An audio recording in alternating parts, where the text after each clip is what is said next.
Okay, so one thing I've been putting off for a little bit, just for time, I was saving it for winter project, is I picked up a while ago the San Diego Powerhouse Thermostat Delete Kit, and I wanted to put that on here. Now, I've looked online and there's a little bit of chatter like, why do you want to get rid of your thermostat? Why don't you want that on there? And there's a couple ways to look at it both ways. One on here is they tune these bikes from the factory to run hot. Emissions wise, a bike runs better emissions wise when it runs as hot as possible. So these thermostats, I don't know the actual number, but they tend to run a little hot. The other thing I was reading on here for people who have the Vortex ECU that I have on here, they hardly ever hear their fan turn on after putting that on there. Now, is the bike running cooler because it's not so lean? Probably. That's probably why you don't hear the fan coming on. But at the same time, for me, if the fan's not coming on as often, I don't really need my bike to sit here and get that hot. So for me personally, I like the idea of having a free-flowing system just like a 450R would do. The other thing on here is I'm not going to go really riding this in the winter. I'm not going to use it as a snow bike. In those situations, you probably would want the thermostat on here to keep it clean. So anyway, we put this previously on my brother-in-law Dan's bike, and the instructions are not horrible, but it's kind of confusing where all these parts go. So what I want to do today is a little bit more simplistic approach. I'm just going to show you guys each part, and then I'll show you where it goes. We're not really going to worry about following the instructions. We're just going to do one part for swap. We should be able to give you guys accurate representation, piece by piece, how you put this in. So whether you agree with putting the delete kit in or not, I'm looking forward to cleaning up my bike, removing a bunch of crap, saving over a pound of weight, and just having a nicer looking machine. All right, let's get this started. So the first step is just to get your skid plate off. That's pretty simple. Okay, so then the next thing we got to do is drain the radiator fluid. Now I've already loosened the cap on top. Be sure not to lose this little copper washer. Probably should put a new one on, but I'm not gonna. Okay, so then the other thing we got to do is we got to get the exhaust kind of out of the way to make this easier. So I will loosen all this up.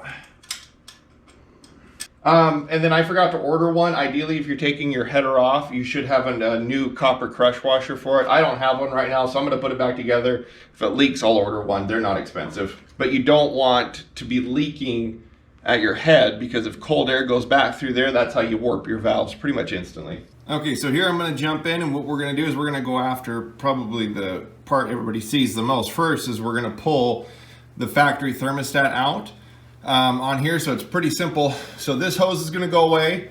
You're going to get a cap piece right here, which is one of the nastiest parts of the project. But by pulling this off right now, we'll get that cleaned up first. Okay, so what we did here is we got all the hoses disconnected off of this. Now a couple of the hoses, like this one, gets thrown away, so it's not a big deal, but this stays, so don't damage that one. Then I didn't disconnect this hose right here.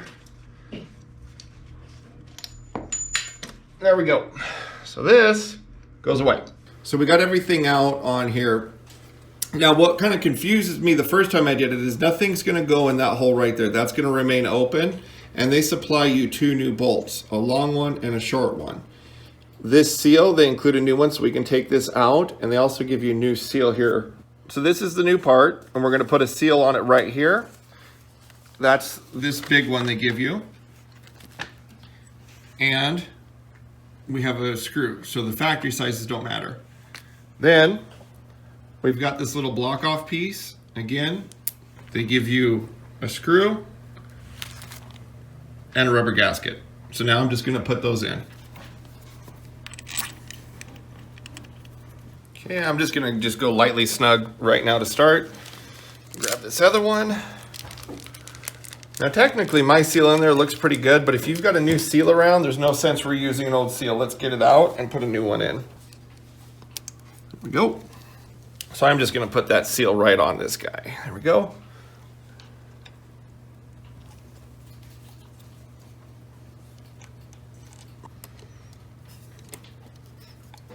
Okay, and I recommend kind of holding it in there so you don't pinch your seal, because you only got one bolt holding each one. Okay, I got to clean this off obviously, but we're going to block off this part. This is actually one of my most hated parts of the install on my brother-in-law's bike. This little guy right here, we had to heat with a heat gun, and I'm expecting the same thing here. It just, when we went to install it, did not want to go on. It was a complete pain. This is probably something you come up with your own way to get on. I'll still put a clamp on it, but this fits so tight you'd probably never need a clamp. But this part really, you could do this with the exhaust on. You might be able to pull it off with the exhaust on, but this took so much work and effort. I didn't want the exhaust in the way at all on here. So that's, in my opinion, that's the main reason the exhaust is gone. So I'm gonna clean that up and then we'll slowly start working on getting this on. But once this is on, I'm gonna be a lot happier. Whew, that sucked. So what we ended up doing was taking this water cap off on here by the water pump and just put it in by hand. Heating it didn't work, using picks wasn't working. So I dipped the pump arm into antifreeze and just worked it on and it finally came on. At one point I was trying to put it on carefully with pliers with duct tape and I pinched it a little bit, but there's a blue inner layer. Somebody, I don't know the name offhand, they do make kits where you can get a new top part, a lot more expensive, but if you want to avoid this headache, it might be worth doing. Now I was worried on here, this would be a paper gasket. It's actually a rubber seal, so I'm comfortable putting that back on. If it was a paper gasket, I probably would have had to order a new gasket before I'd be comfortable going any distance. But at this point, if it don't leak when I turn it on, I feel good. Okay, so the next thing we're gonna do is we're gonna get the tank off and out of the way because we got some other components we gotta access in here. So we got the gas tank off. Now this part technically stays, but it gets butchered a little bit. So in the bag, so this hose right here, that hose will get spliced into it and then you'll route it down. But right now, you've got this whole network in here. So pretty much anything that connects to this, I'm gonna detach it.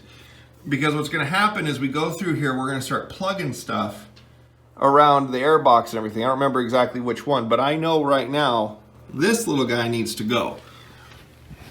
Let's take a look over here. Okay. I am gonna overexpose the picture, but you can see right there, there's a bolt for that. So what I'm gonna do right now is just start taking crap off. This is gonna go with it. We're just gonna get this out and try to pull anything attached to it. Okay, the other thing I was staring right here, this is gonna go away too. So this whole evaporative container, I believe is the right way to say it, this goes away.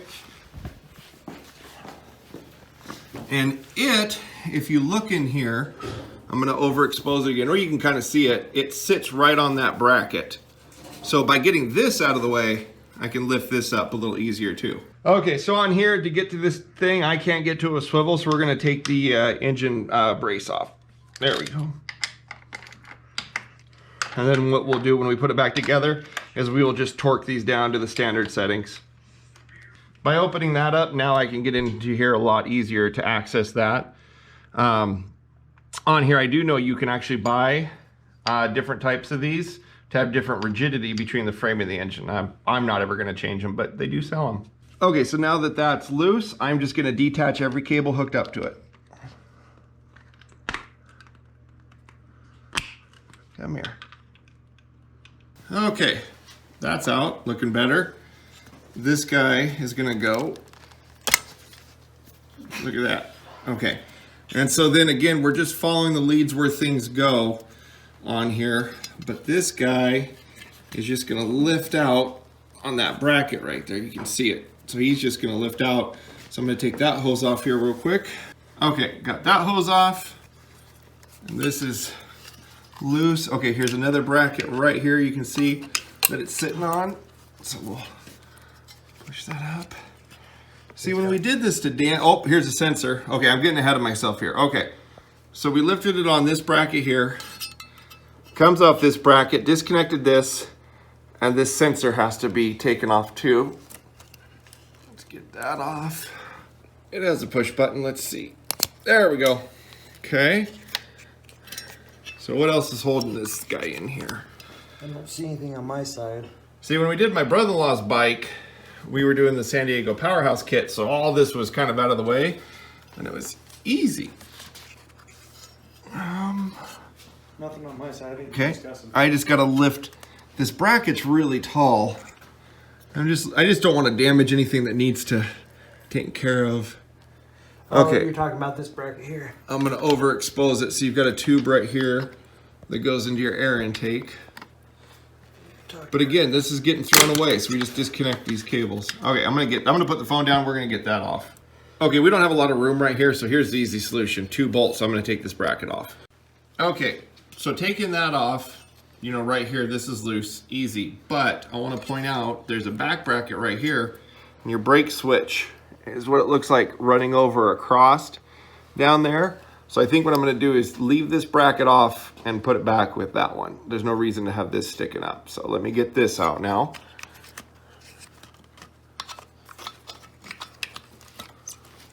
Oh, we got another hose. Okay, right here, let's get... You need nail nose pliers? So we got that hose right there. Well, it's amazing when you don't care about the hose because you're not going to keep it, you can just pull. Right, true. Okay. Holy cow. Okay, so obviously on the reassemble, we got to clean things up, but see how you have this loose wire plug in the kit? This cap plugs onto here, it's no longer needed. So that's where that goes. Now up in here, if you can see this little cable going into the air intake, we're gonna take that off, and this little guy is gonna go right there. Now over here on the other side of the bike, air box, you can see right there as I was taking stuff apart, a cable routed right there in the air box.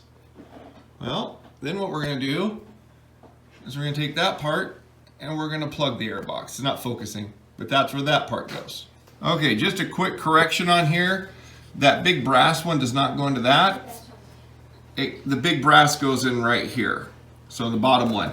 Now this hose follows all the way over here, which I believe we have more stuff to take out over here soon too. Okay, so the brass part's in there. Now here, I got this rubber little boot. So I believe that goes over that. Okay, if you can see on there that rubber part, I think that could have been a little bigger. We had to heat gun it on there, but you can see how stretched it is. So hopefully over time that doesn't develop a leak and breathe in fresh air. So I'll probably randomly check it when I have the tank off for maintenance. So then the next thing we're gonna do right here, you can see this part was, so this part was plugged into the air box. We blocked it off. So if you follow this hose, it goes all the way down over here. And I don't know what the module was here, but anyway, so this part now is gonna go. So what I'm gonna do right now is take these bolts off. We're gonna start taking parts of this assembly out. Okay, so one of the electrical connectors we had left over, it plugs right into here. Now I'm gonna get rid of kind of all these metal brackets and we're gonna reroute things. So as an example, this right here is your temperature sensor. Well, I can't plug into this right now. So what you gotta do is take your original thermostat and we gotta take that out and screw it in there. And then what we'll do is we'll reroute it nicely up and over. Now also on here, if you look, this radiator hose isn't long enough. So they give you another radiator hose. So now at this point, I'm gonna tidy that stuff up. And the last thing to do is the crankcase vent.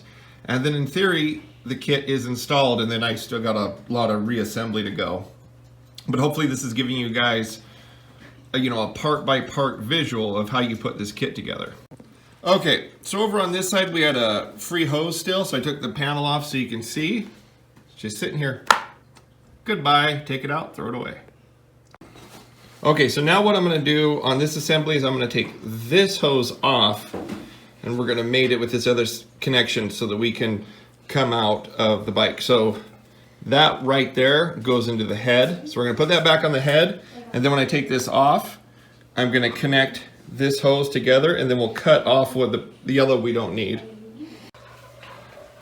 Okay, so now we've got the breather tube hooked back up, just running down below the shock and sticking out way down here. Where is it? There it is. Once I get the skid plate on, I'll cut a little excess if I want to, but the little bit of stuff that does come out, I don't want that spraying over everything. So at this point, I got a lot of crap to put back together. But as you can see on here, this is all gone. That area is completely cleaned up. Yeah, I got a lot to do. One comment I'll make on here, since putting the Vortex on, when I go to start my bike, it dies a couple times before it holds idle. So it feels like it'll start, pop off, die, start, pop off, die. So here, I'm gonna get the bike completely put back together. And before we go away, I'm gonna start it and just see if it starts any cleaner, because Dan's bike doesn't do it, but Dan's got the San Diego Powerhouse kit in it, so maybe his cam helps. I don't know. If mine keeps dying off, I'm gonna just idle it up. I think that'll be the quick solution. So Okay, I got some work to do. Okay, so the bike is buttoned back together. Looks way cleaner on here. The only thing I have to do here that I'm not gonna film is I filled up my radiator tank until it was full, but when I run it, it's gonna, you know, bleed it out, so I gotta top that back off again. So just for the heck of it here, we'll film me starting it up. Let's see if it starts better. Now, granted, it has been sitting in a warm shop all day, so it may start fine, but we'll roll it outside. And again, there's the pile of parts. Holy cow. So anyway, that's it. That's the San Diego Powerhouse Delete Kit. If you guys are thinking of doing it on your bike, you know, it is a little expensive, so it kind of depends on you personally if you want to do it. I will say getting all that crap out, having more room to work in the motor, that's almost more worth it than just deleting the thermostat. Honestly, just getting all that crap gone, it's gonna have a lot more room to work. So anyway, let's fire it up here. All right, let's see. Okay, so we got fast idle on. Let's see how she starts. Well, we did pull the tank off, so I heard the fuel pump blip.